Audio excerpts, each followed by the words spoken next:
What's going on, guys? JSGC Football here, back again for another match preview as it is Derby Day tomorrow. I'm looking forward to it. I can't wait as PNE take on Burnley for the first time since 2016. It's been a long 6 years and you just can't beat Derby Day. I really look forward to these games, especially against Burnley, as they've been very high scoring in the past and I can't wait for this. So hopefully we'll see goals flow at Deepdale. Hopefully we will see a PNE goal. Fifth time of asking after 3-0 nils and a 1-0 defeat to Birmingham in our last game. So with Burnley, what you got to know is they were formed in 1882. They are a founding member of the Football League, like my team Preston North End. They play at Turf Moor, capacity 21,944, and they're nicknamed the Clarets. So if you are new around here, don't forget to like and subscribe to JSGC Football for more PNE content, more Championship content, more vlogs, and more Premier League content. Hopefully I'll be doing some Man City content on this as well with JSGC, so stick around. So with Burnley, they played 6 consecutive seasons in the Premier League from 2016 to 2022. With won loads campaigns in 2018, they finished an incredible 7th, and that landed them a European spot, and that's just incredible to think. The population of Burnley, and they played in Europe as well. Absolutely incredible that was. And full credit, he did a fantastic job, he did, Sean Dyche with him.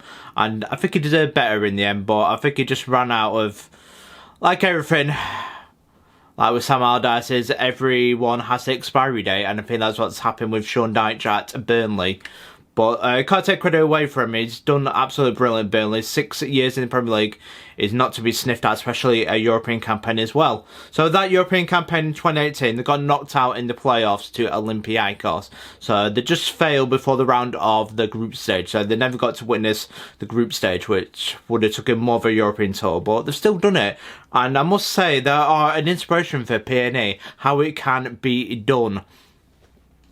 Like I said, it all starts from 2009, and Burnley have never really looked back. In 2009, they got promoted under Owen Coyle, and just look what it's done for them ever since. As I said, bounced between the Championship and Premier League, and I'm not jealous one bit. It's an inspiration of how it can be done without breaking the bank. Even though they did spend a lot in the 2008-9. They were very ambitious, Burnley, and it paid off. It could have backfired that season for them, especially financially, but it didn't, and they've never really looked back since. They've always been financially stable. They've always kept him within their wage structure, and they've done it the right way. I'm really jealous, and that's what PNE should be inspiring to do. We need clever investment, better recruitment, just like Burnley have in the past, and we need to be more like Burnley of the past, and they are an inspiration and someone I look up to, not breaking the bank, just like Brentford as well. The right way of doing it without buying the way, as they say, buying your success.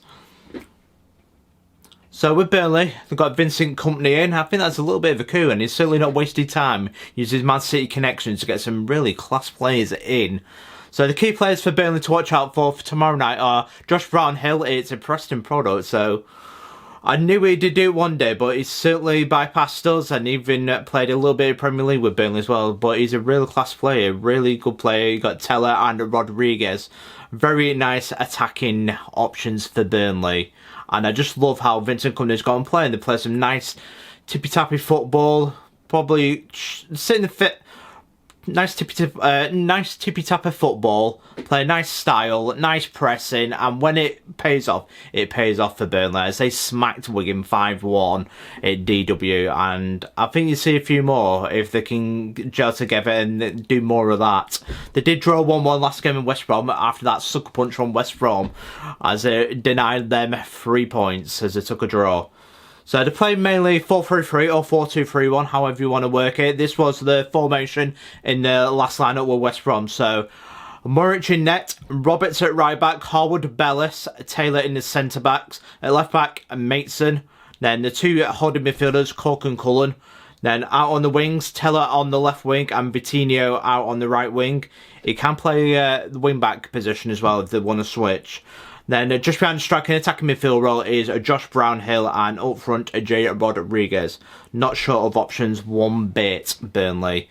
Certainly a very good team, and PNE have to be at their best to try and take something from this game. So the head-to-head in this derby game between Preston and Burnley is 56 PNE wins, 27 draws and 54 Burnley wins. So it's very much neck and neck of the history books. It's very close. So the last time these two teams met was in April 16 at Deepdale, which Burnley won 1-0 that day. And the last encounter Turf Moor that season was in December 15, as PNE won 2-0 that day. I still don't know to this day how we pulled it off, but what a performance was that it was that day from Simon Grace and his team, with Will Keane getting a surprise goal, because an absolute howler it was from the goalkeeper that day, and then Daniel Johnson to wrap up the points for PNE. And I just love the cricket club at Turf Moor. It wasn't a myth. I was expecting a little bit of aggro between Burnley. I don't know why people are scared of Turf Moor or why they come with a little bit of reputation, but I found them friendly enough. I thought they was alright. They're very much a decent lot, Burnley lot. It's because I have a nickname. It's not popular, it's the Dingles, but as they are considered the Dingles of Lancashire. So famous encounters between the two teams are the Burnley 4-3 in September 10. That's a day to forget for PNE fans. We're 3-1 up and we blew it spectacular with Billy Jones being sent off, and that was the catalyst. It was absolutely awful refereeing that day. But I take nothing away, especially from Chris Iwelumo with that hat-trick. They broke PNE hearts, as that is the Darren Ferguson days. The good old bad days they were, attacking football, but we couldn't defend for Toffee, and we got relegated that year as well. So another famous encounter is Burnley 2 at PNE 3, which PNE won that day in December 07.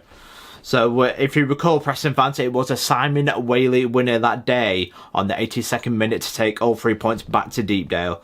So another famous encounter was a year before, like I said, the very high score in these games. Burnley 3 at PNE 2, which was in October 2006, with Andy Gray getting a winner on the 89th minute after being 2-1 down on the 82nd minute to get 2 late goals. And then the last famous encounter I'll mention, because it'd be rude not to from a Preston point of view for this one. PNE 5, Burnley 3 on the 20th of December 2003. Because none other than Ricardo Fuller. He saves the day. It's a hat-trick. It was his day. He absolutely ripped a Burnley to shreds that day. And what a play he was before the injuries. And on his day, oh, is there anything more talented than Ricardo Fuller? He's just a gem. He was such a magnificent player. As our younger generation, I've never witnessed him play for PNE, but you're missing out. Go on YouTube for that game. It's a much recommended game if you're a PNE fan. I do recommend watching the highlights from that one. So like I said, famous encounters there. I'm really high scoring. Hopefully we can get back to those good old days. I've enjoyed these derby days more than the Blackpool ones in the past, before Blackpool came back into relevance when they got promoted from League One in 2007 after a break of 29 years, as that was the one to look forward to, Burnley, before the Blackpool days. So can PNE finally get a goal? How we got to break that down is, I think we've got to be tight. I think we've got to be aggressive and try and go at them and try and go early. I think that's going to be our only way, but Burnley can press. So Preston, we need to take our chances when they come. Something we've not done this season is take our chances when they come. We're creating, we're just not scoring enough. Especially at Deepdale, we've not got a goal yet. And hopefully tomorrow can be that day we break our duck. And personally, I'll be very happy with a draw if we can somehow nick a draw. So our best way is play 3-5-2, and I'd stick to the strongest team that we can chuck out. So this would be my predicted 11 for PNE. Woodman, right wing back, Potts. Now the 3 centre backs, Story, Lindsay and Cunningham. I'm not too sure if Hughes will be back in time for that one. And then I'd go with Fernandez, just to chuck it up there, because as I'd probably play Brady. I'd be tempted to play Brady in a midfield role. That'd be quite an interesting one for me.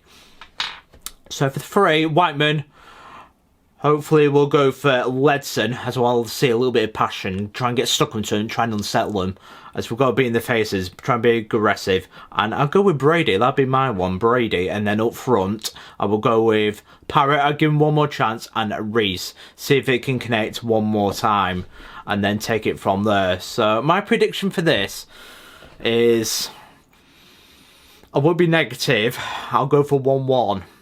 So what is your prediction, guys? Do let me know your thoughts in the comments below, Burnley and PNE fans. Give me your formations, give me your predictions, give me your thoughts. I want to know. But that is my Burnley match preview. Don't forget to like and subscribe to JSGC Football for more PNE content, as I will see you at Deepdale for my match vlog of PNE versus Burnley. Come on PNE, let's do this. And I will see you then. Peace. Ciao for now.